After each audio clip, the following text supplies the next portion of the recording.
This media is brought to you by Polyscope.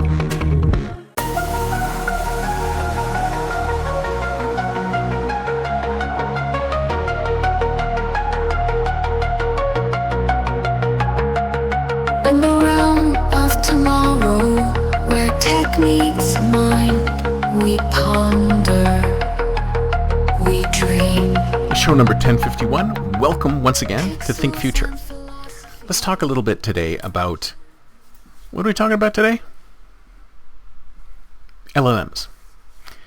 See, I find it really interesting that we all think of, when we talk to ChatGPT, when we talk to your typical AI chatbot, when we talk to all these chatbots, when we get these responses and we think, boy, aren't those responses human-like?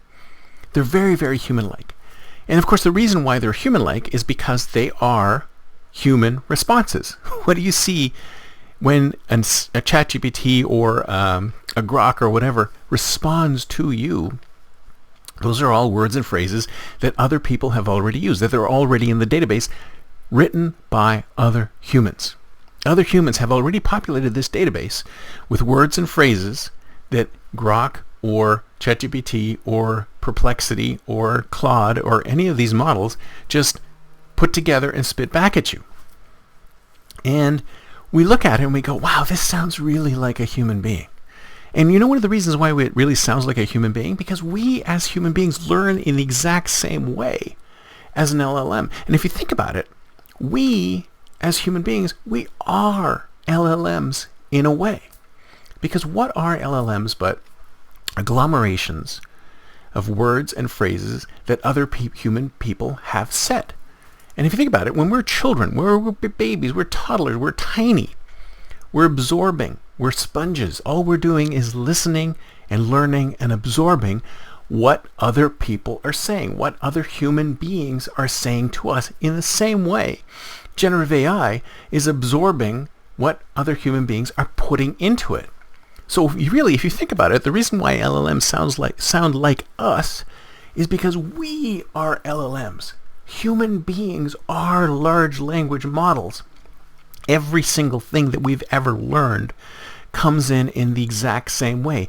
It's other human input coming into our heads and turning into something. And if you ascribe to René Girard's mimetic theory, you might even say that our entire personality is based on other personalities that we have seen out there and have decided to integrate into ourselves. And some people might say, without our choice. But I'm under the impression that we do have some free will. So what we do is we observe the world around us as children, and we decide, I'm going to act like this, or I'm not going to act like this. And we bring in examples into our large language model, and we use those to decide how to respond, how to be a person. So we ourselves as human beings are large language models. So the reason why these chatbots seem so human is that we are like the chatbots. So basically what they did is they created a virtual version of a human.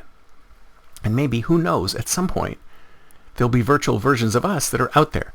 And my question to you at that point is that if LLMs are very similar to us and we're similar to LLMs, then should there be a difference? Should we have a problem with LLMs when LLMs are just like us? That's it for me for today. See you next time, and until then, don't forget to think future.